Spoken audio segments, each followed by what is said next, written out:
الحمد لله الذي كفى وسلام على عباده الذين اصطفى أما بعد فأعوذ بالله من الشيطان الرجيم بسم الله الرحمن الرحيم ظهر الفساد في البر والبحر بما كسبت أيدي الناس وقال تعالى وما أصابكم من مصيبة فبما كسبت أيديكم ويعفو عن كثير صدق الله العظيم۔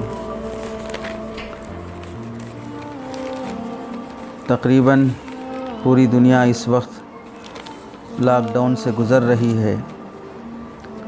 ہر کوئی پریشان حال، قید و بند اور محصور کی زندگی گزار رہا ہے۔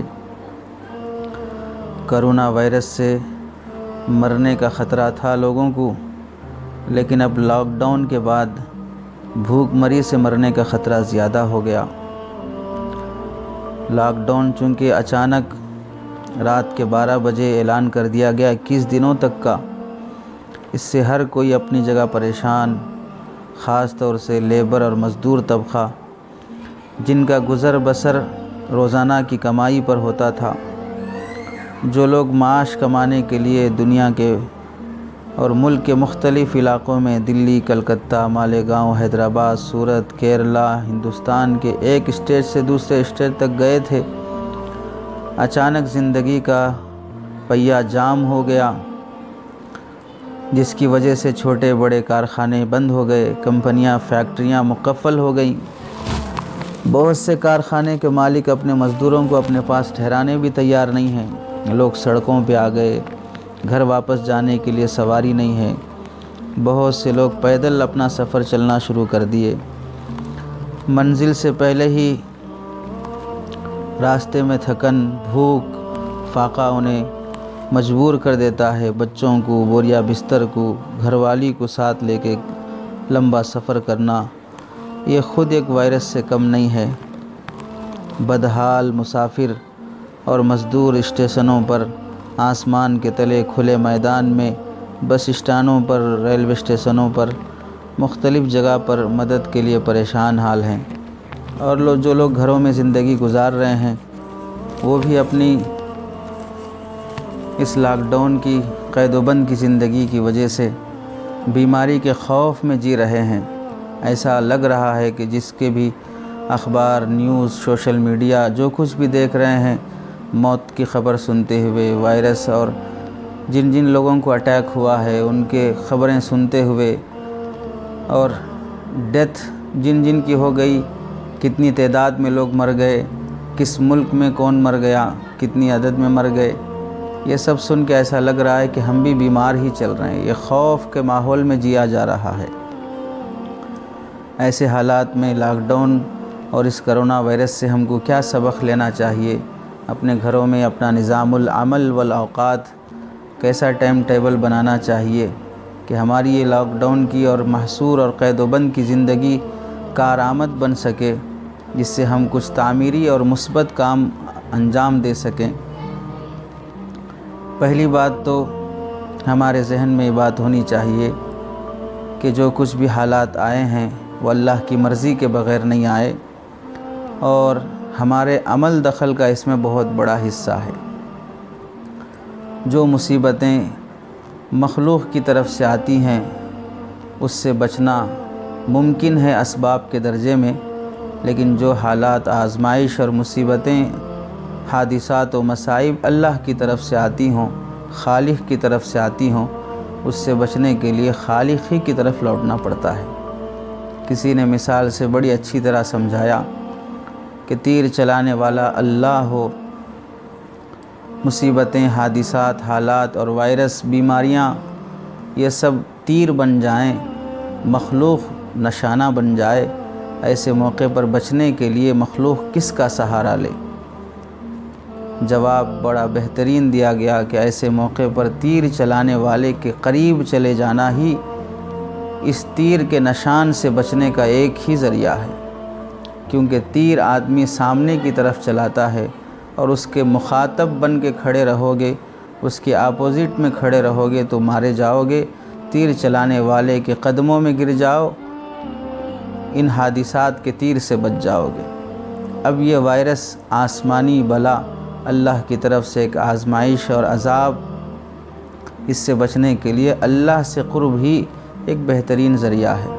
توکل اس پر اور اسباب کو اپنانا، یہ دونوں چیزیں ضروری ہیں۔ نہ بے توکلی کی زندگی اچھی ہے، شرعاً پسندیدہ نہیں ہے، اور نہ بے احتیاطی کی زندگی اور تدبیروں سے ہٹ کر تقدیر کو چھوڑنا بھی برا ہے، تدبیر کو چھوڑنا بھی برا ہے۔ تدبیر بھی اپناؤ، تقدیر پر بھی بھروسہ کرو۔ حالات اللہ کی طرف سے آتے ہیں تو اس کی طرف رجوع ہونا چاہیے۔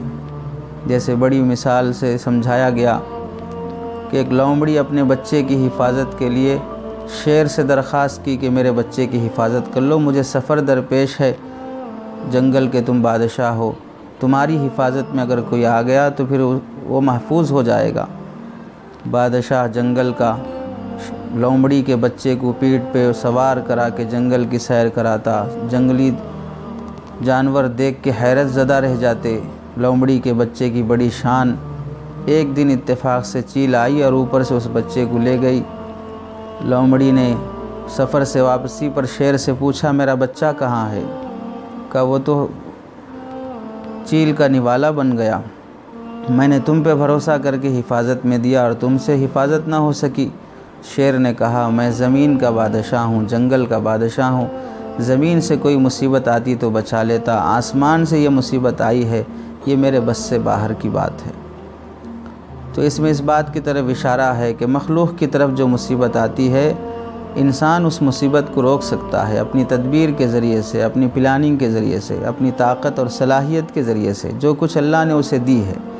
لیکن جب آفت اللہ ہی کی طرف سے آ رہی ہو، آزمائش اسی کائنات کے خالق و مالک کی طرف سے آ رہی ہو، تو اب اسے مخلوق روک نہیں سکتی ہے۔ پوری دنیا میں کرونا وائرس کی وجہ سے کوہرام مچا ہوا ہے۔ ایسا لاک ڈاؤن اور ایسا قید و بند کی زندگی شاید بڑی بڑی عمر کے لوگوں نے بھی اپنی پوری 50-60 سال کی زندگی میں دیکھا نہیں ہوگا کہ کیسے وہ محصور جی رہے ہیں، نہ کوئی آواز ہے، نہ کوئی چلنے پھرنے کی کوئی شور شرابہ ہے۔ رات کے 2-2 بجے تک جہاں پر چیخنا چلانا چبوتروں کو آباد رکھا جاتا تھا، آج وہ چبوترے ویران اور خالی پڑے ہیں۔ وہ مارکیٹ جہاں پر قدم رکھنے کے لیے جگہ نہیں تھی، آج اس مارکیٹ میں ایک جنگل سا ویرانہ چھایا ہوا ہے۔ گلیاں سمسام ہیں، لوگ گھروں میں پڑے پڑے اکتا رہے ہیں، پریشانی باہر کچھ نہیں ہے، یا باہر کی پریشانی سے زیادہ اندر بیٹھے بیٹھے پریشان ہو رہے ہیں۔ دنیا کی سپر پاور طاقتیں جو اپنی ٹیکنالوجی پر خدا کا دعویٰ کرنے والی اور خدائی کا انکار کرنے والی اور ٹیکنالوجی کے بل بوتے پر اللہ کی طاقت سے مقابلہ کرنے کی دعویٰ کرنے والی چین جیسا ملک اب پریشان حال ہے، اور دنیا کی بڑی ٹیکنالوجی اور سائنس رکھنے والی اور ڈاکٹری کے فن میں اور طب میں بہت مشہور اور بہت مرجعیت رکھنے والا ملک اٹالی بھی اپنی تمام طبی سہولتوں کے باوجود، جہاں پر لوگ دنیا میں علاج سے مایوس ہونے کے بعد وہاں علاج کے لیے رجوع ہوتے ہیں، وہاں کا وزیر اعظم بھی اس کیفیت پر روئے بغیر نہیں رہ سکا۔ دنیا کی سپر پاور طاقت جو صرف اپنے ملک کی حکمران نہیں بلکہ اپنے کو خدا کا تصور کرتی ہوئی مشرق سے لے کر مغرب تک ہر جگہ اپنا سکہ چلانے والا ملک امریکہ اس وقت بیماری کے سامنے بے بس ہے۔ روزانہ سینکڑوں لاشیں اٹھ رہی ہیں۔ اگر ٹیکنالوجی کے ذریعے سے، فوجی طاقت کے ذریعے سے، علم و عقل کے ذریعے سے اور اپنی صلاحیتوں کے ذریعے سے اس آفت کا مقابلہ کرنا ممکن ہوتا تو یہ سپر پاور طاقتیں اپنے یہاں یہ لاشیں نہ دیکھتی۔ پتہ چلا اس مصیبت کا روکنا انسان کے بس سے باہر ہے۔ ہمارا ملک بھی اس وقت لاک ڈاؤن سے گزر رہا ہے۔ دنیا کے ہر ملک ایک دوسرے کو دیکھ رہا ہے کہ کہاں پر کتنی موت ہو رہی ہے، کہاں پر کتنے لوگوں کو یہ بیماری اٹیک ہو رہی ہے۔ ہر کوئی اس خوف میں بیٹھا ہوا ہے، نہ رشتہ داروں سے ملاقات کر رہا ہے، نہ کسی آنے جانے والے اس کے مصافحہ کرنے کو تیار ہے۔ ہر ایک کو بیمار سمجھ کے اس سے بات کر رہا ہے، ہر ایک کو بیمار سمجھ رہا ہے اور خود کو بھی بیمار سمجھ رہا ہے کہ پتہ نہیں کب میں بیمار ہو جاؤں گا یا کب میں بیمار ہو گیا، اس خوف میں جی رہا ہے۔ اس بیماری میں ہمیں سب سے پہلا سبق یہ ملا کہ اللہ تعالیٰ اپنی چھوٹی سی معمولی سی ایک ایسا وائرس جو لوگوں کی نظروں میں آنا بڑا مشکل ہے، اس سے دنیا کو کیسے بند کر دیا ہے، اس نے پوری کائنات کو کیسے گھٹنے ٹیکنے پہ مجبور کر دیا ہے۔ اسی رب نے ایک مرتبہ ابرہہ کو بھی یہ اپنی قدرت دکھائی تھی جب وہ کعبۃ اللہ کو زمین بوس کرنا چاہتا تھا۔ اللہ اپنے گھر کی حفاظت کے لیے مکے والوں کو ہمت دے سکتے تھے، وہ مقابلے کے لیے پورا عرب امنڈ آ سکتا تھا، لیکن اللہ نے اس وقت اپنی قدرت کا مظاہرہ کیا اور وہ جانور جو کوئی بڑا نہیں، اونٹ نہیں، گھوڑا نہیں، ہاتھی نہیں، چھوٹے سے پرندے کو اور کوئی بڑا ہتھیار بھی نہیں دیا، چھوٹی چھوٹی کنکریاں جو ان کے پنجوں میں آتی تھیں، ایسے طاقتور فوج کے مقابلے کے لیے بھیجی ہیں کہ جس فوج نے ہاتھی عرب پر لے چڑھا، جس ہاتھی کو عرب دیکھا تک نہیں تھا، اور اللہ نے اسے اپنی اس غرور اور تکبر کا مزہ چکایا اور اپنی قدرت کا اظہار فرمایا۔ ایسے موقع پر قرآن مجید ان حالات میں ہمیں اس بات کی دعوت دیتا ہے کہ اس کے اسباب کیا ہیں، ایسے مصائب اور ایسے حالات اور اس وائرس کا سبب کیا ہے۔ اللہ نے قرآن میں فرمایا ظہر الفساد فی البر والبحر بما کسبت ایدی الناس۔ اللہ بلا وجہ کے بندوں کو کسی تکلیف میں مبتلا نہیں کرتے ہیں، اللہ خواہ بندوں کو تکلیف نہیں دیتے، اللہ نعوذ باللہ ظالم نہیں ہے، وہ بڑے رحیم ہیں، 70 ماؤں سے زیادہ محبت کرنے والی ذات، انسان سے، صرف مسلمان سے نہیں، ہر بندے سے محبت کرنے والی ذات آج وہ اپنے بندوں کو تڑپتا ہوا دیکھ رہی ہے اور ان کی سانسیں اٹک رہی ہیں، ان کے گردے فیل ہو رہے ہیں اور ان کے پھیپھڑے سانس لینے سے مجبور دوچار ہو رہے ہیں، لوگ ان کی تڑپنے کو دیکھ نہیں پا رہے ہیں۔ ماں کے سامنے بچہ تڑپ رہا ہے، بیوی کے سامنے شوہر، شوہر کے سامنے بیوی تڑپ رہی ہے، سانس لینے پہ مجبور ہو رہی ہے، گھٹ گھٹ کے مر رہے ہیں، دفنانے کے لیے بھی کوئی ان سے قریب نہیں ہو رہا ہے۔ ان حالات کی وجہ کیا ہے؟ اللہ فرماتے ہیں یہ شامت اعمال، یہ لوگوں کی شامت اعمال کی وجہ سے ہے، تمہاری بدعمالیوں کا نتیجہ ہے۔ انسان جو برائیاں کرتا ہے، ساری برائیوں کی سزا تو اللہ تعالیٰ دنیا میں نہیں دیں گے، آخرت اس کے لیے بنا کے رکھے ہیں، لیکن اس کا مزہ کچھ نہ کچھ اللہ تعالیٰ یہاں پر چکھا دیتے ہیں اور اللہ تنبیہ فرما دیتے ہیں کہ جو کچھ بھی ہو رہا ہے یہ تمہاری بدعمالی کا نتیجہ ہے، ہم ایسے سزا دینے پہ قادر ہیں۔ اور یہ بات بھی ضروری ہے کہ ہمیشہ مصیبت اور عذاب کے طور پر ہی اللہ آزماتے نہیں ہیں، کبھی امتحان بھی لینا مقصود ہوتا ہے، اللہ کا نظام ہے، کبھی بدکاریوں پر بھی عذاب بھیجتے ہیں اور کبھی امتحان اور آزمائش کے لیے بھی اللہ تعالیٰ حالات لاتے ہیں۔ اذا ظہر السوء فی الارض انزل اللہ بأسہ بأہل الارض، جب اللہ تعالیٰ زمین پر برائیاں زیادہ ہو جاتی ہیں اور اللہ تعالیٰ انسان کی پکڑ کرتے ہیں تو ان میں نیک لوگ بھی مارے جاتے ہیں، نیک بھی ان میں گرفتار ہو جاتے ہیں۔ وہ رحمان اور رحیم آج پوری انسانیت کو اس مصیبت میں کیوں دوچار کیا ہوا ہے؟ اللہ یہی فرماتے ہیں کہ تمہارے بدعمالی کا نتیجہ ہے۔ کیا بدعمالیاں ہیں اس قوم کے، کتنے گنائے جائیں، کون سی بدعملی نہیں ہے جو بنی اسرائیل میں پائی جاتی تھی اور اس قوم میں نہیں پائی جا رہی ہے؟ ہزاروں بدعمالیاں 10 سال سے زندگی میں ہیں، بے پردہ کوئی خاتون 10 سال سے ہے تو آج بھی ہے، سود کھانے والا 10 سال سے سود کھا رہا ہے، رشوت کھانے والا 10 سال سے کھا رہا ہے، بے حیائی اور نیم اوریاں لباس پہننے والی لڑکیاں، بدکاری اور زنا میں مبتلا لڑکے اور شادی شدہ خواتین و مرد جو 10 سال سے ناجائز سمبندوں میں جڑے ہوئے ہیں، آج بھی اسی آوارگی عیاشی میں مبتلا ہیں۔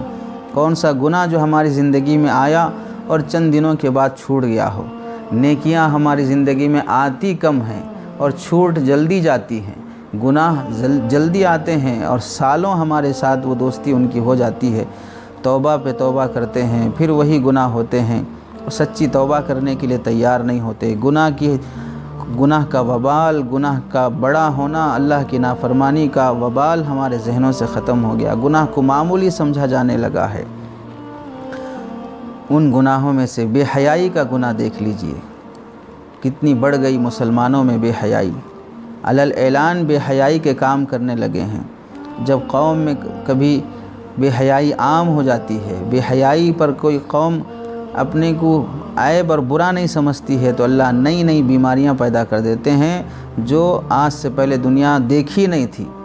حدیث میں فرمایا گیا لم تکن مدد فی اسلافہم الذین مدوا، بے حیائی اور فحاشی جب پھیلتی ہے تو اللہ ایسی بیماریاں لاتے ہیں جو ان سے پہلے لوگوں میں پیدا نہیں ہوئی تھیں، دیکھا نہیں تھا۔ جس چیز میں بے حیائی شامل ہو جاتی ہے وہ چیز پھر درست باقی نہیں رہتی ہے، وہ خراب اور برباد ہو جاتی ہے۔ اللہ کے نبی صلی اللہ علیہ وسلم نے فرمایا کہ مومن بے حیا نہیں ہو سکتا۔ مومن کی شان کے خلاف ہے یہ بات کہ مومن بے حیائی کے کاموں کا ارتکاب کرے۔ پہلے تو معاشرے میں جن برائیوں کو آج کثرت سے دیکھا جا رہا ہے، بے حیائی جو دن بدن بڑھتی جا رہی ہے۔ پہلے فلموں میں وہ مناظر دکھائے جاتے تھے، مرد عورت عشق کے مناظر پیش کرتے تھے، مکالمے پیش کرتے تھے، اشارے اور کنایے کی زبان استعمال کی جاتی تھی تو بھی اسے بڑی بے حیائی سمجھی جاتی تھی۔ معاشرے کے دیندار لوگ، سنجیدہ لوگ ایسی فلمیں دیکھنا بھی گوارا نہیں کرتے تھے، یہاں تک کہ غیر مسلم معاشرہ بھی اسے اپنے چھوٹے کے ساتھ اور اپنے بڑوں کے ساتھ بھی ایسی فلموں کو دیکھنا برا سمجھتا تھا۔ اور آج یہ صورتحال ہے کہ یہ فلمیں بہت پیچھے چلی گئیں۔ فلموں کے پردے پر انسان کو بے لباس بھی دکھایا جانے لگا ہے۔ ڈانس کے ایسے پروگرام کیے جاتے ہیں جس میں لڑکی خود ماں باپ کے سامنے ناچ رہی ہو، نیم عریاں لباس، حسن کا مقابلہ، مس ورلڈ قرار دیے جانے کا مقابلہ، ہر شعبے میں بے حیائی داخل ہو گئی۔ ملازمتوں میں دیکھ لیجئے، اگر کوئی عورت فوج میں شامل ہونا چاہے یا پائلٹ بننے کے لیے کوئی لڑکی آگے آئے تو اس کا میڈیکل ٹیسٹ کے نام پر پورا جسم اس کا ناپا جاتا ہے۔ ایک اس کا سائز اور اس کی رپورٹ مرد حضرات تیار کرتے ہیں۔ شاعر بڑے ہی لطیف انداز میں اپنے جذبات کا اظہار، بے حیائی کے گانے، غزلیں، شاعری، انسان بڑے لطف سے اسے سننے لگتا ہے۔ بے حیائی کے مذاق عام ہوتے گئے، لطیفوں میں بے حیائی عام ہوتی گئی، یہاں تک کہ عورتیں اس جسارت پہ اتر آئی کہ میرا جسم میری مرضی کے دعوے کرنے لگے، میرا جسم میری مرضی۔ اور آج آپ کا جسم جو ایسے دعوے کرنے والے ہیں وہ تڑپنے پہ مجبور ہیں۔ دفتر میں جائیں آپ تو استقبال کے لیے لڑکی ناکافی لباس پہنے ہوئے کھڑی ہے، یونیفارم اس کو جو پہنی ہوئی ہے اتنا ٹائٹ اور اتنا کھلا، اتنا چھوٹا جس سے اس کا جسم نہیں چھپتا ہے۔ ایئر لائنس میں خدمت کرنے والے مردوں کا لباس پورا ہے، عورتوں کا لباس اتنا کہ ایسا معلوم ہو رہا ہے کہ ان کو کپڑے میسر نہیں ہوئے ہیں۔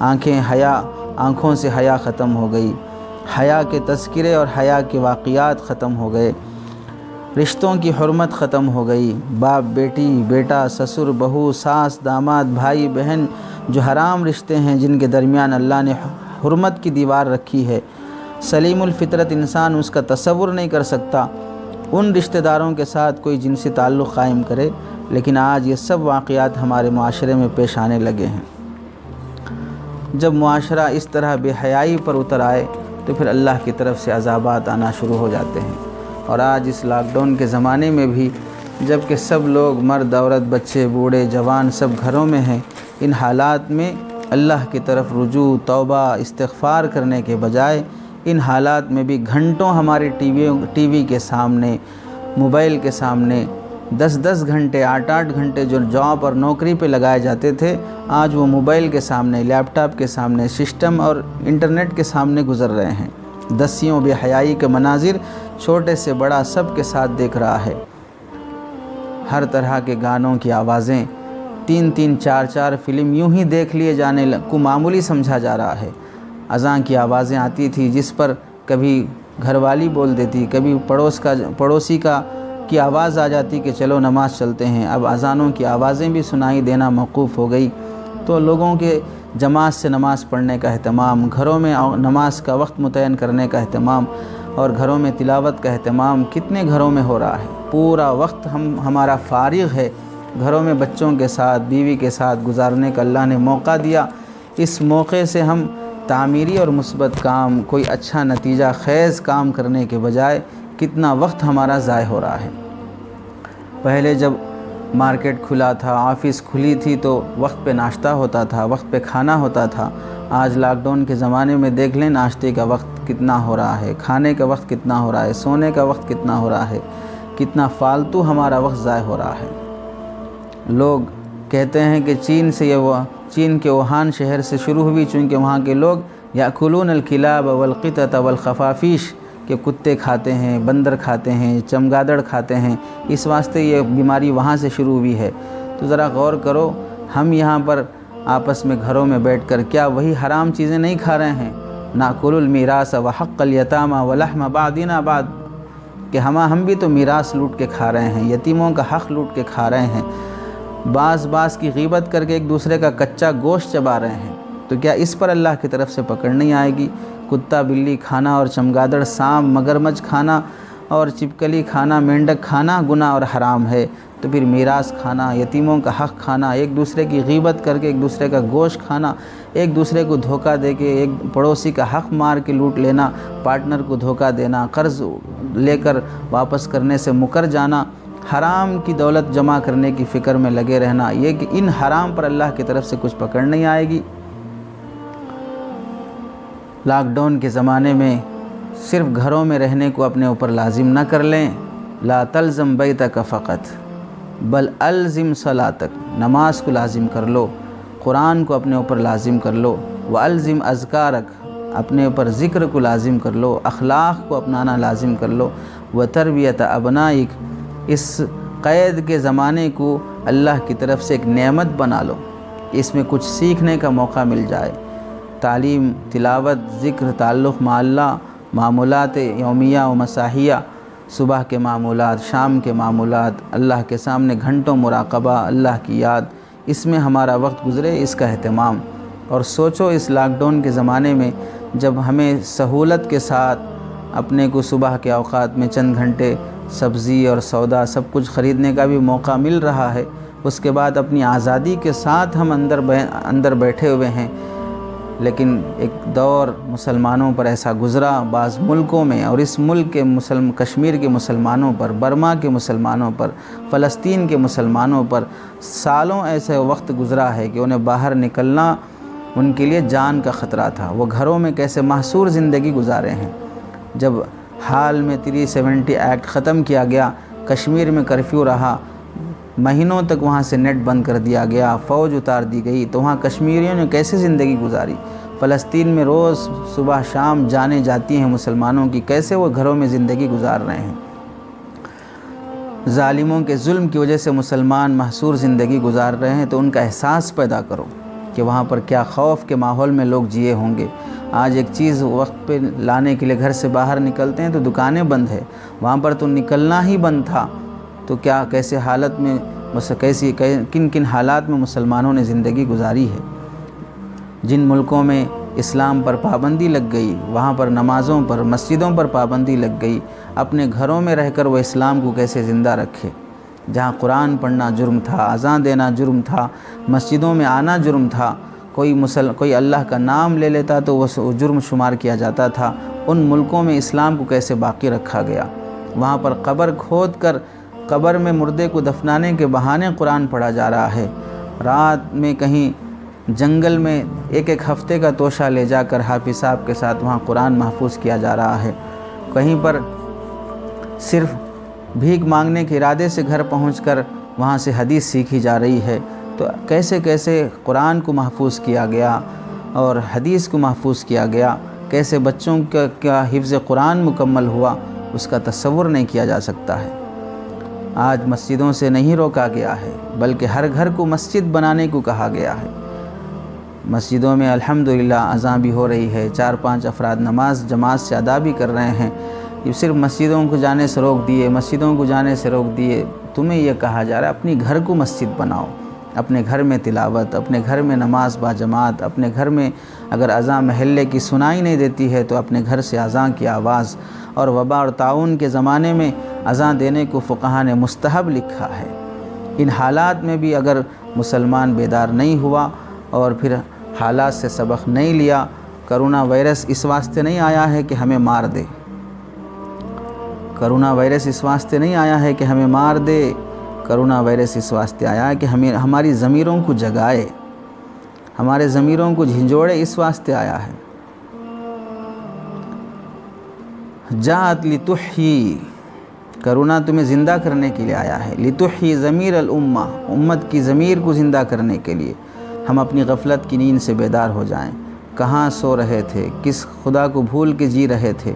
اگر ان حالات میں اگر ہمارا ضمیر نہیں جاگا اور ہم بیدار خواب غفلت سے نہیں ہوئے تو پھر سمجھ لو یہ وائرس کوئی مہلک مرض نہیں ہے، ہمارا غفلت میں جینا ہی سب سے بڑا وائرس ہے۔ ہماری غفلت ہی ہمیں مار دے گی، یہ وائرس ہمیں کم مارے گا۔ ناکام اور جن کا مقدر ہی بگڑ جاتا ہے، ایسے لوگ ہی بے خوف ہو کے جیتے ہیں، ان حالات میں بھی نڈر ہو کے جیتے ہیں۔ ایک طبقہ تو بالکل بے توکلی کی زندگی گزار رہا ہے، مایوسی میں جی رہا ہے، کیا ہوگا نہیں معلوم، یہ اخبار دیکھو، وہ نیوز دیکھو، وہ سوشل میڈیا دیکھو، اس جماعت کو بدنام کیا جانا دیکھو، وہاں لاشیں دیکھو، وہاں مرنا دیکھو، وہاں پولیس کی بے رحمی دیکھو، وہاں پٹائی دیکھو، وہاں مریض کا تڑپنا دیکھو، یہ سب دیکھ دیکھ کے خود اندر سے ایک بے چینی اور کھلبلی مچی ہوئی ہے، پتہ نہیں کب میں بیمار ہو جاؤں، بلکہ بیمار ہو کے ہی جی رہا ہے۔ ایسا لگ رہا ہے کہ میں بھی بیمار ہو گیا ہوں۔ ہر ایک کو شک کی نگاہ سے دیکھا جا رہا ہے، ہر ایک سے بلا وجہ کے ڈسٹنس مینٹین کیا جانے لگا ہے، خوف کا ہراس کا ماحول پیدا ہو رہا ہے۔ توکل اللہ پہ رکھا جائے کہ کوئی بیماری اللہ کی مرضی کے بغیر ہمیں نہیں لگتی ہے۔ جب تک اللہ نہ چاہے لن یصیبنا الا ما کتب اللہ لنا، آنے والی ٹلتی نہیں ہے اور ٹلنے والی نہیں آتی ہے، جو بھی ہوگا وہ اللہ کے فیصلے سے ہوگا۔ اور ایک طبقہ تو وہ ہے جو بے احتیاطی حد درجے کا توکل، جس میں بے احتیاطی قانون کو بھی توڑ رہا ہے، شریعت کے احکام کو بھی توڑ رہا ہے، صاف صفائی کا اہتمام نہیں، جہاں ماسک پہننے کو کہا جا رہا ہے اس سے بھی غفلت برتی جا رہی ہے، سوشل ڈسٹنس مینٹین کرنے کو کہا جا رہا ہے اس سے بھی غفلت برتی جا رہی ہے، اور یہی کہا جا رہا ہے اللہ ہے اللہ ہے۔ وہی اللہ فرما رہے ہیں کہ تدبیر اختیار کی جائے، پہلے اونٹ کو باندھو پھر اللہ پہ بھروسہ کرو۔ کھلی چھت پہ انسان سونے چلا گیا، 2-3 لوگوں نے کہا کہ بھائی چھت کھلی ہے، کوئی دیوار بندھی ہوئی نہیں ہے، نیند میں اگر پلٹو گے تو نیچے گر کے مر جاؤ گے۔ نہیں، اللہ بچانے والے ہیں، اللہ بچانے والے ہیں۔ نیند میں پلٹا، نیچے گر کے مر گیا۔ کسی نے کہا کہ بھئی وہ تو غلط کیا، ٹھیک ہے، غلطی ایسی نہیں کرنی چاہیے تھی، لیکن وہ اللہ کی ذات پہ بھروسہ کر کے چھت پہ سویا تھا تو اللہ اس بھروسے کا لاج رکھتے ہوئے اسے بچا لیتا، کیوں نہیں بچایا؟ تو کسی نے جواب دیا کہ اللہ اپنی ذات پہ بھروسہ کرنے کی وجہ سے ہی 3 لوگوں کو بھیجا تھا کہ جا کے اس بے وقوف کو سمجھاؤ کہ دیوار نہیں ہے، گرو گے تو مر جاؤ گے۔ ان 3 لوگوں کا سمجھانا بھی تو اللہ ہی کی طرف سے تھا۔ بارش ہو رہی ہے، بجلی کڑک رہی ہے، درخت کے نیچے ایک انسان کھڑا ہو گیا، آنے والوں نے کہا دیکھ کر کہ بھائی جب بجلیاں گرجتی ہیں تو زیادہ تر درخت پہ گرتی ہیں، درخت کے پاس نہ کھڑے ہو جاؤ، آ جاؤ چلتے ہیں۔ نہیں اللہ بچا لے گا۔ 3-4 لوگوں نے کہا، بجلی گری، مر گیا۔ لوگوں نے پھر یہی سمجھایا کہ اللہ پہ بھروسہ کر کے کھڑا تھا، اسی اللہ نے بھیجا تھا بھروسے کے پر کہ دیکھو یہاں مت کھڑے ہو۔ 3 لوگوں نے اللہ کی طرف سے آ کے دعوت دی تھی، تم نے نہیں مانا اور آج یہ نتیجہ بھگت رہے ہو۔ تو بے احتیاطی کی زندگی بھی اچھی نہیں ہے اور بے توکلی کی زندگی بھی شریعت میں پسند نہیں ہے۔ ان حالات میں جمعہ اور جماعت کی نمازیں مسجدوں میں پڑھنا موقوف ہو گیا۔ افسوس ہے، غم کی بات ہے کہ مسجد کا ثواب حاصل نہیں ہو سکتا، لیکن اللہ کے نبی نے دین میں اتنی وسعت رکھی ہے اور ہمارے لیے اتنی تسلی کی بات رکھی ہے کہ بیماری کے زمانے میں اگر کوئی آدمی وہ عبادتیں نہیں کر سکتا ہے جو صحت کے زمانے میں کرتا تھا تو اللہ تعالیٰ اسے ان اعمال کا ثواب برابر دیتے ہیں۔ لاک ڈاؤن کے زمانے میں ہم مسجد نہیں جا سکتے ہیں، قانونی پابندی ہے، تو اللہ تعالیٰ صحت کے زمانے میں جو نمازیں ہماری جہاں ادا ہوتی تھی اس عمل کے مجبوراً چھوٹ جانے پر اللہ تعالیٰ اس کا ثواب دیں گے۔ اور جہاں پر مسلمان بلا وجہ کے مسجدوں سے روکنے پر بھی اپنا شوق دکھا رہے ہیں، جن دنوں میں مسجدیں کھلی تھیں، اذانیں دی جا رہی تھیں، دعوت و تبلیغ کے ساتھی بار بار سمجھا کے مسجد لانے کی آبادی کی محنت کر رہے تھے، ان دنوں میں الٹے جوابات دیے جا رہے تھے، غفلت برتی جا رہی تھی، اور آج یہ حال ہے کہ مسجدیں اللہ نے بند کر دی۔ جن دنوں میں گھر کھلے تھے، پکارنے والا پکار کے بلا رہا تھا، اپنی غفلت سے نہیں گئے، آج گھر بند ہو گئے ہیں، بلانا موقوف ہو گیا، آنے سے روک دیا گیا۔ دیکھیے ہماری غفلت کا نتیجہ، ہمیں اللہ اپنے گھر آنے سے منع کر رہے ہیں، یہ ہماری بدعمالیوں کا نتیجہ ہے۔ ان حالات میں اپنا شوق نہ دکھائیں کہ ہم مسجد میں جا کے پڑھیں گے، وہاں پولیس کی پٹائی ہو رہی ہے، اور مسجدوں کو بدنام کیا جا رہا ہے، بد نظمی کی وجہ سے مسجدوں کو نشانہ بنایا جا رہا ہے۔ کیا ہم اپنے شوق کی وجہ سے وہ دن دیکھنے کے لیے تیار ہیں کہ مسجدوں پر لاک لگا دیا جائے اور اذانوں پہ پابندی لگا دی جائے اور یہ تہمت لگا دی جائے کہ مسلمانوں کی وجہ سے یہ بیماری پھیل رہی ہے، اس واسطے ان کو ملک سے بدر کر دیا جائے اور ان کے عبادت گاہوں کو مقفل کر دیا جائے؟ ہماری بے احتیاطی اور بلا وجہ کے جاہلانہ شوق کی وجہ سے بات بڑھا کر دین اور اسلام کو بدنام کرنا چاہتے ہیں۔ گھروں میں مسجدوں کا نظام قائم کرو، قید و بند کی زندگی کو تعمیری اور مثبت صفات کا ذریعہ بناؤ، تلاوت کا اہتمام، تعلیم کا اہتمام اور ذکر کا اہتمام، تفسیر قرآن کسی عالم مستند عالم دین کا قرآن مجید ترجمے کے ساتھ، مفتی تقی عثمانی صاحب دامت برکاتہم کا آسان ترجمہ قرآن، حضرت مولانا خالد سیف اللہ صاحب کا آسان تفسیر قرآن، بہشتی زیور، معمولات، عمر قضا کی نمازیں، چاشت، اشراق، اوابین، تہجد، عمر قضا کے روزے، سیرت کی تعلیم، سیرت کی کتاب، ذکر حبیب حضرت مولانا عبدالقوی صاحب کی رحمت للعالمین، حسن حسین، شاطبی، قصیدہ بردہ، بخاری شریف، جو جس کی حیثیت ہو، نشر الطیب حضرت تھانوی رحمۃ اللہ علیہ کی، اور سیرت خاتم النبیین مفتی شفیع صاحب رحمۃ اللہ علیہ کی سیرت خاتم الانبیاء، جس سے جو ہو سکے سیرت کی کتاب کی تعلیم بھی وبا کو دور کرنے میں بہت بڑا کردار ادا کرتی ہے۔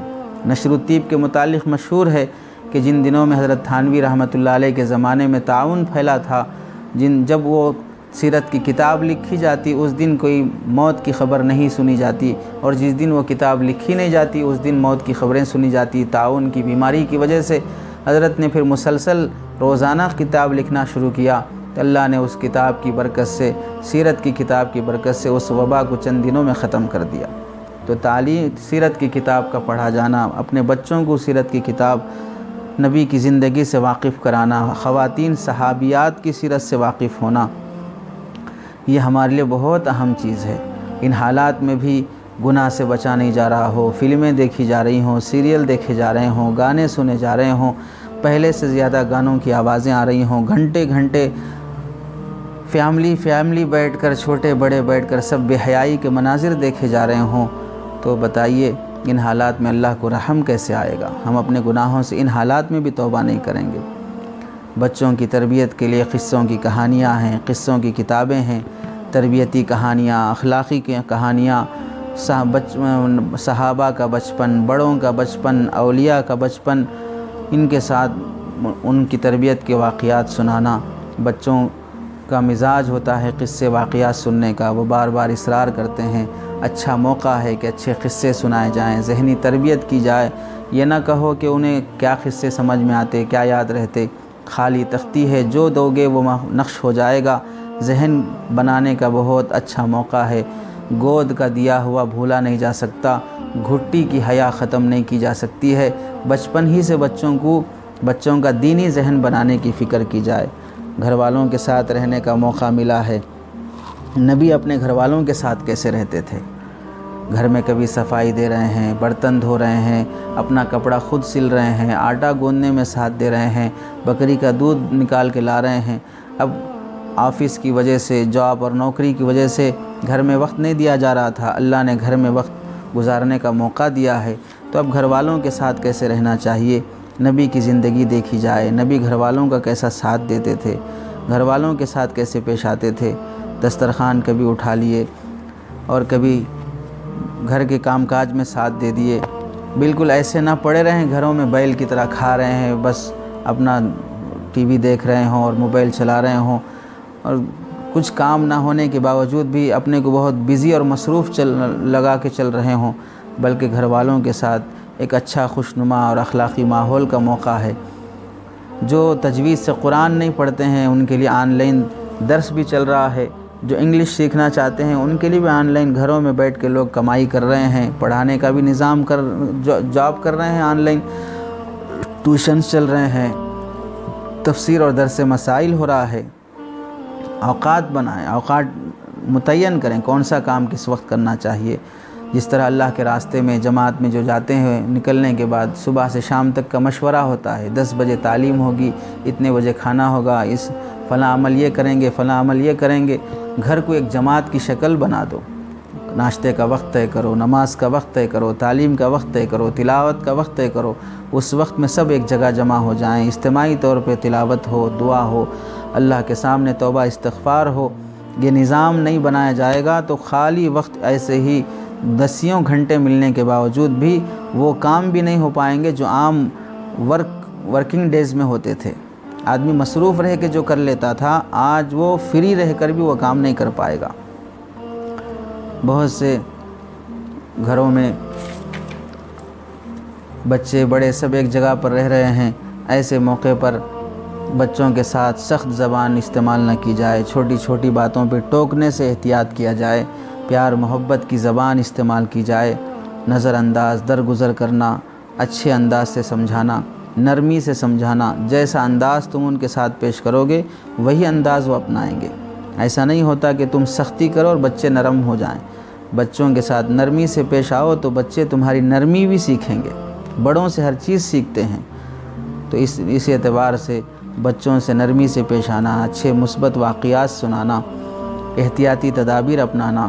اگر خدا نخواستہ کسی کا کوئی رشتہ دار اس میں انتقال ہو جائے تو صبر کا دامن تھامے رہنا۔ یہ بات جان لیں کہ اللہ کے نبی صلی اللہ علیہ وسلم نے فرمایا ہے کہ جو طاعون کی بیماری میں انتقال ہو جاتا ہے اللہ تعالیٰ اسے شہید کا ثواب دیتے ہیں۔ جو طاعون کی بیماری میں شہید ہو جاتا ہے، جو انتقال ہو جاتا ہے، اللہ تعالیٰ اسے شہید کا ثواب دیتے ہیں۔ تو ایسے موقع پر اس بات کا دھیان رہے کہ اگر کوئی انتقال ہو جائے تو ہمیں اللہ تعالیٰ اس کی طرف سے بہتر بدلہ اور اچھا اجر دے گا۔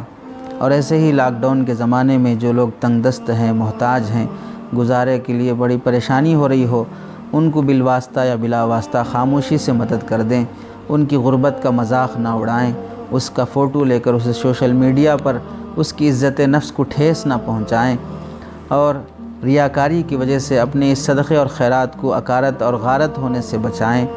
اپنے کرایہ دار جو گھروں میں رہتے ہوں اور روزانہ کی کمائی کے یا معمولی انکم کے ہوں تو ان کو کرایہ معاف کر دیں، یا نہیں تو جب حالات اچھے ہو جائیں تب دینے کا وعدہ کر لیں، یا کرایہ کچھ کم کر دیں، یا جو حضرات ایسے غریب ہیں کہ ان کو کرایہ زکوٰۃ کے طور پہ دے دینا چاہ رہے ہیں تو ان سے کرایہ لے لیا جائے، اور اس میں سے جتنی مقدار آپ زکوٰۃ کی نیت سے دینا چاہتے ہیں وہ انہیں فوراً اسی وقت واپس بھی کر دے سکتے ہیں۔ تو اپنے غریب محتاج جو دوسروں کے سامنے ہاتھ نہیں پھیلاتے ہیں اور وہ مانگتے ہوئے شرماتے ہیں، بچے بھوک سے مر رہے ہوں، مزدور ہیں، لیبر طبقہ ہے، ان میں اپنا ذاتی مال چاہے وہ زکوٰۃ سے ہو چاہے وہ عطیے سے ہو کسی طرح پہنچانے کی فکر کی جائے۔ اخبارات، سوشل میڈیا، اس طرح جو بھی خبریں، نیوز چینلز جو بھی چل رہے ہیں اس میں الا بلا جو بھی بکا جا رہا ہے، کسی تنظیم اور کسی جماعت کے خلاف جو بھی الٹی سیدھی باتیں کی جا رہی ہوں، یا کسی کو خوف اور ہراس اور ڈرانے کے ماحول پیدا کیا جا رہا ہو، ایسی چیزیں سننے سے بچیں اور اس سے دور رہیں۔ اللہ کے نبی نے فرمایا یسرا ولا تعسرا، بشرا ولا تنفرا، آسانیاں پیدا کرو، تنگیاں پیدا نہ کرو، بشارتیں سناؤ، نفرتوں کا ماحول پیدا نہ کرو، خوف اور ہراس میں نہ مبتلا کرو لوگوں کو۔ لاک ڈاؤن کے زمانے میں وقت ضائع کرنے سے بچیں، مطالعہ کرنا بہت بہتر کام ہے اس وقت۔ اللہ والوں کی کتابیں، جو پڑھا لکھا طبقہ ہے اور جنہیں اردو آتی ہو، دوسری زبانیں آتی ہو، ان حالات میں خوب مطالعہ کرنے کا اہتمام کریں، کتابوں کا پڑھنا۔ ہم جس حالت میں بھی زندگی گزاریں مسلمان، ہمارے پاس بہت اللہ تعالیٰ نے وقت رکھا ہے، اپنے اسلاف کی زندگیاں پڑھیں، جو بھی لمحہ ہمارا ہوگا ثواب سے خالی نہیں ہوگا۔ ہم کچھ بھی تھوڑا بہت بھی صدقہ خیرات کریں گے، وہ تھوڑا بہت صدقہ خیرات بھی ہمارے لیے نیکی اور آخرت کا ذریعہ ہے۔ اور دنیا دار جو غیر مسلم بھائی ہیں وہ لاکھوں کروڑوں روپے دے دیں کسی فنڈ کو، اور کسی ریلیف فنڈ کو کوئی 25 لاکھ دے دے، کوئی 25 کروڑ دے دے، کوئی 200 کروڑ دے دے، لیکن وہ ایمان سے خالی ہے تو اسے اللہ تعالیٰ آخرت میں ایک پائی کا ثواب نہیں دیں گے۔ اس کی ساری نیکیوں کا، بھلائی خیر کے کاموں کا ثواب اللہ تعالیٰ اسے دنیا ہی میں شہرت کے ذریعے سے، عزت کے ذریعے سے دنیا ہی میں دے دیں گے، آخرت میں اسے کوئی حصہ نہیں ملے گا۔ اور اللہ نے ہمارے لیے بہترین موقع رکھا ہے۔ آپ جس حال میں بھی جو بھی اللہ کو راضی کرنے کے لیے خرچ کرو گے، مصرف صحیح ہونا چاہیے، نیت اللہ کی رضا کی ہونی چاہیے۔ یہ دو باتوں کی رعایت کرتے ہوئے آپ جہاں بھی خرچ کرو اللہ اس کا اجر دیں گے۔ مطالعے کے لیے ان حالات میں ہندوستان کرونا وائرس آنے سے پہلے کن حالات سے گزر رہا تھا؟ سی اے کا قانون، NRC، NPR، مختلف طریقے سے مسلمانوں کو گھیرے جانے کی جو کوششیں ہو رہی تھی، ان حالات میں برہمن واد کیا ہے، منواد کیا ہے، سنگھ پریوار کے نظریات کیا ہیں، یہ واقف ہونا ہر انسان کے لیے ضروری ہے کہ بھارت کو یہ کس طرف لے جانا چاہ رہے ہیں۔ تاریخ پڑھی جائے، جو ٹیچر ہیں وہ اپنے اسٹوڈنٹس سے رابطہ رکھ کے تاریخ کے حقائق سنائے جائیں۔ انگریزی پڑھنا جو چاہتے ہیں وہ انگریزی پڑھنے کی ترتیب بنائیں، اردو سیکھنے والے اردو سیکھنے کی ترتیب بنائیں۔ اس موقع سے اپنے بچوں کو زیادہ وقت دینا اور بچوں کو زیادہ انبیاء اور صحابہ کے قصے سنانا، مسائل پڑھنا، فضائل پڑھنا، یہ پڑھنے اور مطالعے اور ایک دوسرے سے سیکھنے سکھانے کا وقت بڑا بہترین وقت اللہ نے دیا ہے۔ آپ تاریخ کے ان لوگوں کی زندگیاں دیکھیں جو گھروں میں رہتے ہوئے کیسے علمی کارنامے انجام دیے ہیں۔ چند لوگوں کی زندگیاں دیکھیں، انہوں نے گھروں کی قید کی زندگی گزارتے ہوئے کیسے اس وقت کو بہترین استعمال میں لایا ہے۔ ابو تمام ایک شاعر گزرے ہیں، عربی ادب کے بہت مشہور شاعر ہیں، بہت لمبا سفر کرنے والے، ان کے اسفار بہت گہرے ہوتے تھے، یعنی بہت لمبے سفروں پہ سفر ان کے ہوتے تھے۔ ایک مرتبہ ان کا سفر کسی شہر کی طرف ہوا۔ ان کی ایک بڑی مشہور کتاب ہے شعر شاعری کی دیوان حماسہ کے نام سے، جو عالم کورس میں پڑھائی بھی جاتی ہے۔ تو یہ ابو تمام شاعر ایک مرتبہ خراسان سے عراق واپس ہو رہے تھے، راستے میں درمیان میں ہمدان ایک گاؤں کا نام ہے، ہمدان میں ایک دوسرے ساتھی سے ان کی ملاقات ہوئی، دوسرے عالم سے، ابو الوفا بن سلمہ سے۔ ان کے یہاں مہمان بنے، دو چار دن وہاں پر ٹھہرنا ہوا۔ یہ 2-4 دن کے اندر ایسی برف باری ہوئی کہ ان کے سارے راستے بند ہو گئے، واپس جانا دشوار ہو گیا۔ تو اس صورت میں ابو الوفا نے ان کے لیے اپنا کتب خانہ کھول دیا کہ میرے کتب خانے سے جو آپ استفادہ کرنا چاہیں پڑھیں، مطالعہ کریں۔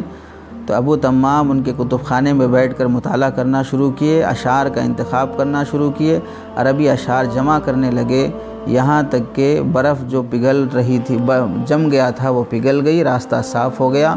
اور اسی برف جمنے اور پگھل کر راستہ صاف ہونے کے درمیان انہوں نے کتاب لکھ دی دیوان حماسہ کے نام سے۔ دیکھیے قید و بند کی زندگی کو انہوں نے کیسے استعمال کیا ہے۔ فقہ حنفی کی مشہور کتاب ہے مبسوط سرخسی کے نام سے، جو انسائکلوپیڈیا کہلاتی ہے فقہ حنفی کا۔ یہ کتاب علامہ سرخسی محمد بن احمد ابی سہل سرخسی رحمۃ اللہ علیہ، جو شمس الائمہ سرخسی کے نام سے مشہور ہیں، اوس جنگ کے قید خانے میں قید تھے۔ یہ اور قید خانہ کوئی جیل کی شکل میں نہیں تھا، بلکہ وہ بہت گہرا کنواں تھا، اس کنویں میں قید تھے۔ تو وہاں اس کنویں سے انہوں نے کنویں میں کتاب لکھی۔ کیسے؟ وہ بولتے جاتے تھے اور اوپر جو طلبہ اور شاگرد کنویں کے اوپر منڈھیر پر بیٹھے ہوئے تھے وہ بہت اہتمام سے ان کی باتوں کو لکھتے جاتے تھے۔ حیرت انگیز بات تو یہ ہے کہ کنویں کے اندر سے پکار کر بول رہے ہیں، کوئی کتاب ان کے سامنے نہیں ہے، صرف جو کچھ ان کو یاد ہے وہ زبانی لکھوا رہے ہیں۔ اور یہ لکھوانا 2-4 صفحات کا نہیں ہے، ہزاروں صفحات کا ہے۔ اور یہ کتاب 10 ضخیم جلدوں سے شائع ہوئی ہے، جو انہوں نے علامہ سرخسی رحمۃ اللہ علیہ نے لکھائی ہے۔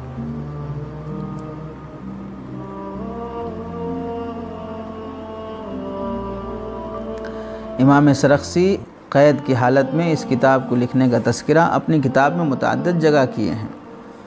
یہی کتاب نہیں بلکہ شرح السیر الکبیر بھی ان کی ایک عظیم کتاب ہے۔ یہ کتاب بھی انہوں نے قید کے زمانے میں ہی لکھی ہے۔ الفوائد البہیہ فی تراجم الحنفیہ، فقہائے حناف پر لکھی ہوئی سوانح کی کتاب ہے، اس میں یہ واقعہ مشہور ہے، لکھا ہوا ہے۔ اور احمد بن علی بن ہبۃ اللہ جو ابن مامون کے نام سے مشہور ہیں، یہ لغت کے بہت بڑے امام تھے، ابو منصور الجوالیقی کے شاگرد ہیں، نحو لغت کے ماہر اور فقہ کے عالم تھے، اپنے زمانے میں منصب قضا پر فائز تھے۔ 11 سال یہ قید کی زندگی گزارے ہیں اور 11 سال میں ہی 80 جلدوں پر مشتمل انہوں نے کتاب لکھی۔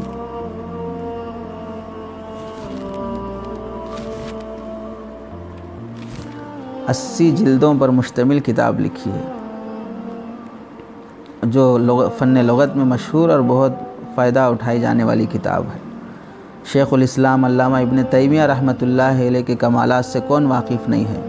بہت سی کتابیں حضرت کی ایسی ہیں علامہ ابن تیمیہ کی جو قید کی حالت میں لکھی ہوئی ہیں۔ ان کے باکمال شاگرد علامہ ابن عبد الہادی العقود الدریہ من مناقب شیخ الاسلام احمد بن تیمیہ اس میں صراحت کرتے ہیں، جو فتاوی ابن تیمیہ مشہور 45 جلدوں میں ہے تقریباً، اس کی کئی جلدیں جیل میں لکھائی گئی ہیں۔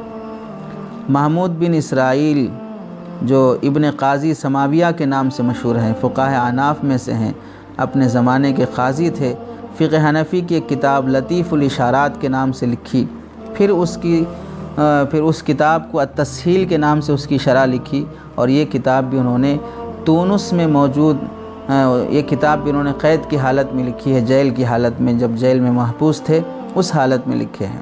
احمد بن یحییٰ ایک بڑے عالم ادیب و فقیہ گزرے ہیں، متعدد کتابیں ان کی موجود ہیں جو قید کی حالت میں لکھی ہوئی ہیں، جس میں سے ایک کتاب ہے الاظہار فی فقہ الائمۃ الاطہار، الانوار فی آثار الواردۃ لمسائل الاظہار۔ ایسی عربی کتابیں انہوں نے قید کی حالت میں لکھی ہیں۔ شیخ ناصر الدین البانی سے کون واقف نہیں ہے؟ زندگی بھر علم حدیث کی خدمت میں گزاری ہے، بڑا وقی ذخیرہ انہوں نے حدیث کا چھوڑا ہے۔ مسلم شریف کی تلخیص اور تہذیب بھی انہوں نے کی ہے، اور کہاں کی؟ قید کی حالت میں، جب 1969 میں 1969 میں ان کو دمشق میں جیل میں ڈال دیا گیا تھا۔ اس وقت ان کے پاس صرف ایک کتاب صحیح مسلم شریف اور ایک پنسل اس کے ہاتھ میں تھی۔ اس پنسل اور اس کتاب کو سامنے رکھ کے مسلم شریف کا اختصار اسے مختصر کرنے لگے۔ 3 مہینے کے اندر تلخیص صحیح مسلم انہوں نے جیل کے اندر اس کام کو مکمل کیا ہے۔ اس کے علاوہ ہمارے ہندوستان کے کئی علماء اور کئی اکابر ایسے گزرے ہیں جو ان حالات میں وقت کا صحیح استعمال کیا جب وہ قید کی زندگی گزار رہے تھے۔ آج ہم بھی تقریباً گھروں میں قید و بند کی زندگی گزار رہے ہیں، لیکن آزادانہ قید ہے، کوئی ایسی زور زبردستی نہیں ہے، مرضی سے اپنے گھر میں جو ہے بنا کے کھا سکتے ہیں، رہ سکتے ہیں، خوشی سے اپنی فیملی کے ساتھ ہیں۔ یہ لوگ تو فیملی کو چھوڑ کر سزا کاٹنے کے لیے جیل کی زندگیاں گزار رہے تھے اور وقت کا کیسا صحیح استعمال کر رہے تھے۔ علامہ فضل حق خیر آبادی ہندوستان کے بڑے عبقری علماء میں سے گزرے ہیں، بالخصوص معقولات میں ان کی مثال نہیں ملتی ہے۔ 1857 میں جب ان کو سزا ملی انگریز کی طرف سے اور 1861 میں ان کا انتقال ہوا، تو جیل کی زندگی میں بہت سی کتابیں انہوں نے لکھی ہیں، ان میں سے الثورۃ الہندیہ اور دوسری کتاب ہے قصائد فتنۃ الہند، عربی میں انہوں نے کتاب لکھی۔ بعد میں مولانا عبدالشاہد خان شروانی نے الثورۃ الہندیہ کا اردو میں ترجمہ کیا، اس کا نام لکھا باغی ہندوستان کے نام، باغی ہندوستان۔ اسی طرح علماء کو ایک کتاب پڑھائی جاتی ہے مفتی عنایت احمد کاکوری کی، علم الصیغہ کے نام سے، بڑے مشہور عالم گزرے ہیں۔ یہ کتاب بھی انہوں نے انڈمان کے جزیرہ انڈمان میں قید و بند کی زندگی میں کتاب لکھی ہے، اور یہیں پر مفتی عنایت احمد صاحب رحمۃ اللہ علیہ تواریخ حبیب الہ کے نام سے سیرت کی کتاب بھی لکھی ہے، جو مفتی صاحب نے محض یادداشت پر لکھی، کوئی کتاب ان کے پاس نہیں تھی، لیکن جب جیل سے انڈمان کے جزیرے سے واپس آئے اور اصل کتاب اور وہ یادداشت کتاب سے جب دونوں کا موازنہ کیا گیا تو ایک حرف کا اور ایک حوالے کا بھی فرق نہیں تھا۔ اتنی باریک بینی کے ساتھ حدیثوں کی تشریح کرتے ہوئے انہوں نے کتاب لکھی ہے۔ اور ایسے ہی انگریز کے کہنے پر عربی جغرافیہ کی مشہور کتاب تقویم البلدان کا اردو ترجمہ بھی انہوں نے کیا تھا۔ تو اب دیکھیے کتنے بڑے بڑے علماء جیل کی زندگی سے کیسے فائدہ اٹھا رہے ہیں۔ مفتی مظہر کریم دریابادی، مولانا عبد الماجد دریابادی رحمۃ اللہ علیہ کے دادا تھے، شاہ جہاں پور میں ان کا قیام تھا، گرفتاری کے بعد جزیرہ انڈمان میں قید کر دیے گئے۔ وہاں پر انہوں نے جغرافیہ کی اہم کتاب مراصد الاطلاع علی اسماء الامکنۃ والبقاع کے نام سے جو کتاب ہے صفی الدین عبد المؤمن عبد الحق کی، ان کی کتاب کا اردو میں ترجمہ کیا ہے۔ ایسے قاضی سرفراز علی شاہ جہاں پوری، مولانا جعفر تھانیسری جو تحریک مجاہدین کے مشہور شخصیت ہیں اور نوجوانی ہی سے سید احمد شہید کی تحریک سے وابستہ تھے، ان کی بھی کتابیں 3 کتابیں انہوں نے جیل کی زندگی میں لکھی ہیں۔ تاریخ بورٹ بلیئر، ترجمہ آئین بورٹ بلیئر، اور تواریخ عجیب جو کالا پانی کے نام سے مشہور ہے۔ ایسے دسیوں علماء ایسے گزرے ہیں۔ شیخ الہند رحمۃ اللہ علیہ، کون نہیں جانتا اس شخصیت کو جنہوں نے ترجمہ شیخ الہند اتنا عجیب کارنامہ انجام دیا ہے۔ اس میں سے شیخ الہند رحمۃ اللہ علیہ گرفتاری سے پہلے صرف 10 پاروں ہی کا ترجمہ کیے تھے۔ گرفتاری سے پہلے صرف 10 پاروں کا ترجمہ کیے تھے۔ قید کی زندگی میں شیخ الہند رحمۃ اللہ علیہ نے باقی 20 پاروں کا ترجمہ مکمل کیا، اور پھر سورہ نساء تک حاشیہ اور فوائد بھی لکھے ہیں۔ اسی طرح الابواب والتراجم، یعنی بخاری شریف کے ابتدائی چند تراجم ابواب کی شرح بھی اسی مالٹا کی زندگی میں لکھے ہیں۔ ایسے مولانا ابوالکلام آزاد رحمۃ اللہ علیہ ہمارے اکابر میں سے، جنہوں نے تقریباً 11 سال کا عرصہ جیل کی زندگی میں گزارا ہے، وہیں پر انہوں نے کئی کتابیں لکھی ہیں، کئی تذکرے لکھے، تفسیر قرآن مجید وہیں پر لکھی ہے۔ مولانا حفظ الرحمن سیواری رحمۃ اللہ علیہ جہاں جتنے بڑے قائد تھے، وہیں پر بڑے عالم اور باکمال مصنف بھی تھے۔ تحریک آزادی سے متعلق جب مصیبتیں جھیلنی پڑی اور قید کی زندگی گزاری، تو قصص القرآن ان کی 3 جلدوں میں مشہور کتاب ہے۔ اس میں سے تیسری جلد کے آخر میں لکھا ہوا ہے، تیسری جلد کے پیش لفظ میں لکھا ہوا ہے ڈسٹرکٹ جیل مراد آباد، ڈسٹرکٹ جیل پس پیش لفظ میں ہے ڈسٹرکٹ جیل مراد آباد۔ یعنی اس سے پتہ چلتا ہے کہ یہ پوری جلدیں نہ صحیح، لیکن کم از کم جلد کا کوئی نہ کوئی حصہ جیل کی زندگی میں لکھا ہے اس کتاب کا۔ تو اس طرح کئی ایسے علماء گزرے ہیں ہمارے ان موجودہ زمانے میں۔ حضرت مولانا خالد سیف اللہ صاحب دامت برکاتہم نے اپنے ایک کشمیر کے سفر میں لکھا تھا کہ جب وہاں پر اچانک کرفیو ہو گیا اور طوفان کا سا معاملہ آ گیا تھا، بہت زیادہ پانی بھر گیا تھا، جس گھر میں رکنا پڑا تھا اوپر کے حصے میں، وہاں پر آسان تفسیر قرآن کے تقریباً 5 پاروں کا غالباً حضرت نے لکھا تھا اپنے اس سفر نامے میں۔ تقریباً کتنے پاروں کا یاد نہیں ہے، بہرحال کچھ پاروں کا ترجمہ اور تفسیر اس محبوس ہونے کے زمانے میں اسے مکمل کیا تھا۔ ایسے کتنے اللہ والے بندے ہیں جو جیل کی زندگیوں سے صحیح فائدہ اٹھا رہے ہیں۔ تو ان سے ہمیں سبق لینا چاہیے کہ ہم اس قید و بند کے زندگی کو ضائع کرنے کے بجائے نظام الاوقات بنائیں اور اپنے معمولات طے کریں کہ ہم کو کیا کرنا چاہیے، کیا سیکھنا چاہیے، کیا پڑھنا چاہیے۔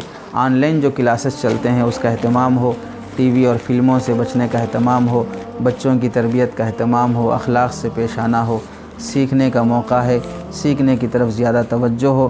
جو علماء لکھنے پڑھنے کے مزاج کے ہیں ان کے لیے بہترین موقع ہے، حفاظ کے لیے بہترین موقع ہے، خوب تلاوت کی جائے۔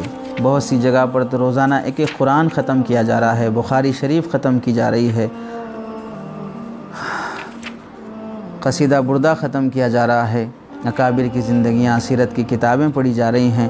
ہمارے لیے بہترین موقع ہے، لکھنے پڑھنے والوں کے لیے خوب لکھا جائے، خوب پڑھا جائے، ایک دوسرے کے حقوق کی ادائیگی کی فکر ہو۔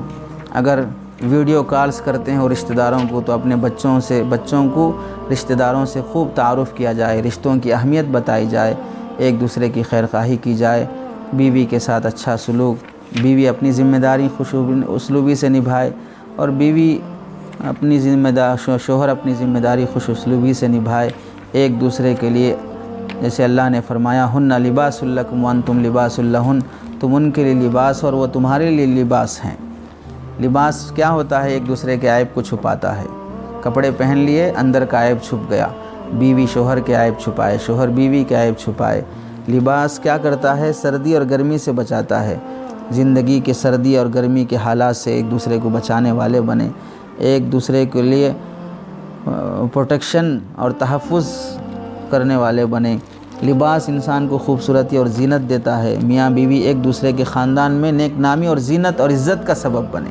بیوی کے خاندان میں شوہر کی عزت، شوہر کے خاندان میں بیوی کی عزت۔ لباس ایک دوسرے انسان کے سب سے زیادہ قریب ہوتا ہے۔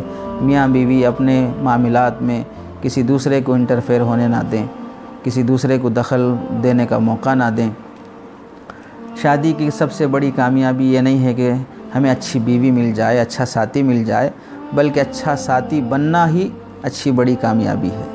ہم اچھے شوہر بننے کی کوشش کریں، اچھی بیوی بننے کی کوشش کریں، اپنے بچوں کے سامنے ایک اچھے آئیڈیل ماں باپ بننے کی کوشش کریں، بچوں کو پورا وقت دیں۔ بچوں کا بچپن ہم پر اگر بھاری پڑ گیا تو ہمارا بچپن ان پر بھاری پڑ جائے گا۔ اگر ہم ان کے بچپنے کو گوارا نہیں کیے تو ہمارے بڑھاپے کو یہ گوارا نہیں کریں گے۔ بچپن کے اس بچوں کو ساتھ رکھنے کا اور ان کے ساتھ محبت سے پیش آنے کا، ان کو سکھانے کا بہت اچھا موقع ملا ہے۔ خوب بچوں کی تربیت کا اہتمام کریں، نظام اپنائیں، ناچاقی والی باتوں سے ڈریں، میٹھی زبان، منہ میں شکر اور دماغ پہ سر پہ برف، یعنی میٹھی زبان ہو، ٹھنڈا دماغ ہو، چھوٹی چھوٹی باتوں پہ غصہ نہ ہو۔ تلاوت کا کون کتنے قرآن ختم کرے گا، کون کتنے کتابوں کا صفحات کا مطالعہ کرے گا، کون نئی چیز آج کوئی نئی بات سیکھ کے دکھائے گا۔ اچھی زبان ہو اور ایک دوسرے کے دکھ درد میں شریک ہونا ہو۔ اصل حسن پیشانی کے جھومر میں نہیں ہے، اصل حسن سجدوں کے نشان میں ہے۔ آنکھیں بغیر سرمے کی بھی اچھی لگ سکتی ہیں اگر ان میں حیا موجود ہو۔ اندر کا انسان خوبصورت ہونا چاہیے، باہر جیسا بھی ہو۔ اس واسطے اپنی چلانے کی فکر میں نہ ہو۔ اللہ نے مرد کو ذمہ دار بنایا ہے، عورت اگر اپنی چلانی چاہے گی تو حالات بگڑ جاتے ہیں۔ مرد کو اللہ کے نبی نے اور اللہ نے نصیحت فرمائی ہے کہ بیویوں کے ساتھ اچھے رہو، بیویوں کے ساتھ اچھے رہو۔ اللہ سفارش کر رہے ہیں، نبی سفارش کر رہے ہیں، اللہ کی رحمت پانا ہو، نبی کی شفاعت پانا ہو تو بیویوں کے ساتھ اچھا سلوک، بچوں کے ساتھ اچھی تربیت، ایک ماحول، ایک ٹائم ٹیبل بنائیں، کاغذ پہ لکھ لیں کہ ہمیں روزانہ کیا کرنا ہے، میری تلاوت کتنی ہوئی، میں آج کتنے پارے پڑھا، شام ہونے تک اس کا جائزہ ہو۔ ان معمولات کا اہتمام ہو اور توبہ استغفار ہو، اللہ کی طرف خوب رونا ہو، اللہ سے معافی مانگنا ہو، آیت کریمہ کا اہتمام۔ افواہوں کی طرف نہ جائیں، خوابوں کی طرف نہ جائیں، ایک دوسرے کی ٹانگ کھینچنے کی طرف نہ جائیں، غیبتیں کرنے اور سننے کی طرف نہ جائیں۔ مثبت کام جو اپنے سے ہو سکتا ہے اس کی فکر کریں۔ اللہ سے دعا ہے سنی ہوئی باتوں پر عمل کی توفیق نصیب فرمائے۔ وآخر دعوانا الحمد للہ رب العالمین۔